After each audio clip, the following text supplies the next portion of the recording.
so phone conversations in English.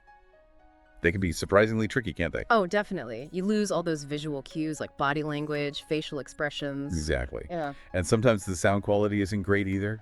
It just feels different. It really does. All the focus shifts to, your listening and how clearly you speak. So our goal in this deep dive is basically to give you some practical tools, some strategies. Yeah, make you feel more confident, more effective on those calls. We've looked at some material focused specifically on spoken English for phone calls. Mm-hmm. Our mission today, just to equip you with the key phrases, a better feel for how these calls flow so you feel more in control. Let's dive in, starting right at the beginning, answering the phone. How do we do that well in English? What did the source suggest? Well, there were a few really solid options. Mm-hmm. One is very direct. Hello, this is your name speaking. Right, simple, identifies you immediately. Then there's, especially maybe for business, good morning, afternoon, how can I help you? Yeah. Very service-oriented. Yeah, straight into offering assistance. And the third one I thought was quite interesting. Hi, it's your name I was calling to ask about. It's quite proactive, isn't it? You state your purpose right away. It is. And that's effective because, well, it reduces the guesswork for the person on the other end. Ah. They immediately know why you're calling, so they can, tune into the actual reason straight away. It just makes things more efficient, really. That makes total sense. Yeah, a clear, confident start definitely sets the tone.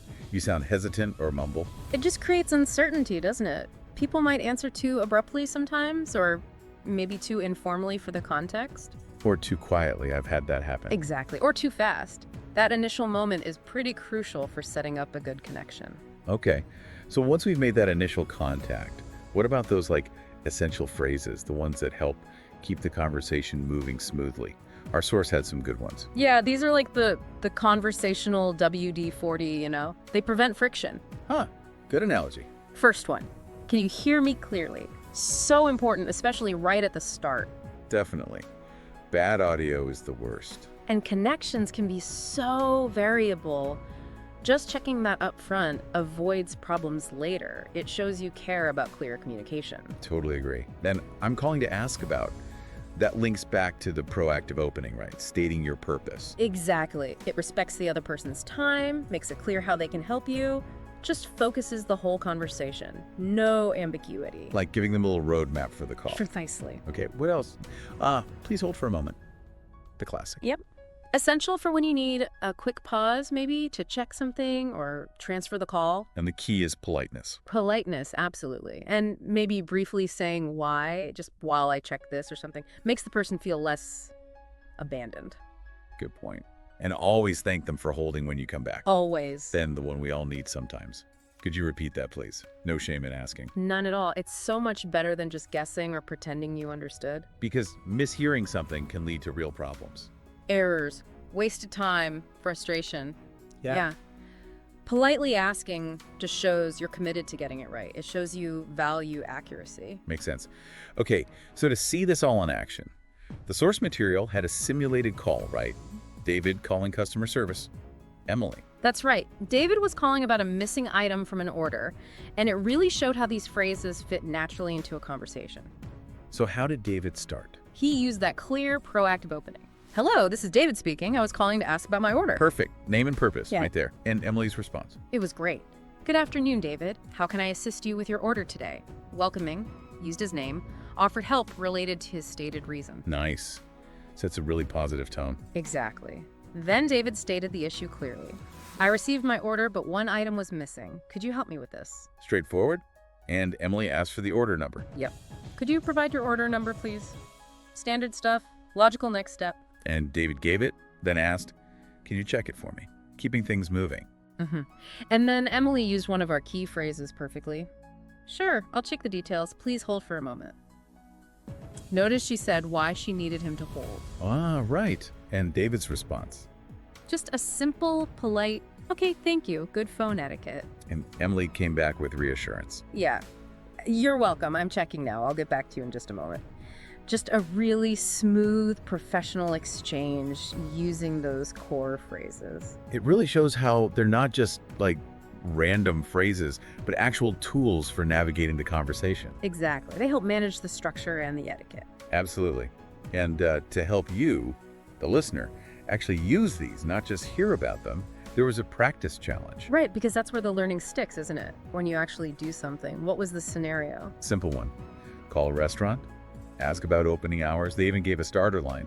Hello, this is your name. I'm calling to ask about your opening hours. Okay, that's direct. Gets straight to the point. Saves time for everyone. And then you naturally ask follow-up questions like, are you open on weekends? Or maybe, what time do you close tonight? Specific things based on what you need to know. Right. The goal isn't really about the restaurant hours. It's about getting comfortable saying these kinds of phrases out loud. Exactly. It might feel a bit weird practicing alone, but that repetition builds confidence, makes it feel more natural when you're on a real call. For sure. It's like building muscle memory, so you're not struggling for the words under pressure. Okay, so beyond the specific phrases, what about general tips for sounding more confident on the phone in English? The source had some good pointers there too. Yeah, these are maybe the more subtle things, but they can make a big difference. First one, speak slowly and clearly. Seems obvious, but it's easy to rush when you're nervous, isn't it? It is, but remember, the other person can't see you. A slightly slower pace gives them time to process, especially if English isn't their first language either, and it gives you time to think too. Good point. Clarity over speed. The second tip was basically, don't be afraid to ask for clarification. Right. Reinforcing that phrase, could you repeat that, please? Or even just, sorry, I didn't catch that. It's fine. It shows you're listening properly. Much better than guessing and making a mistake later on. Absolutely. Then there was that surprising tip, smile while you speak. Yeah, I found that really interesting. How does that work if they can't see you? Well, the physical act of smiling actually changes the resonance, the tone of your voice. It tends to make you sound warmer, friendlier. More approachable. Exactly. And more confident, believe it or not. It's a small physical thing, but it can have a noticeable vocal impact. Huh. Like projecting positive energy through your voice alone. Simple trick. It is. It's all about projecting that assurance, that positive vibe. So, okay, we've covered openings, essential phrases, seen them in action, Looked at the simulation, yeah. given you a practice challenge, and covered these wider tips for confidence. So you should now have a really solid toolkit for handling English phone calls better. Remember, like any skill, practice is key. The more you do it, The more natural it feels. Don't hesitate to actually use these tools. Pick up the phone. which leads to a final thought for you to consider. How could getting better at phone calls in English actually open things up for you? New opportunities, maybe? Stronger connections, personally or professionally? Yeah, think about that. Is there a specific call you've maybe been putting off? How could using these strategies, these phrases we talked about today, help you finally make that call with, a bit more confidence? Definitely something worth reflecting on.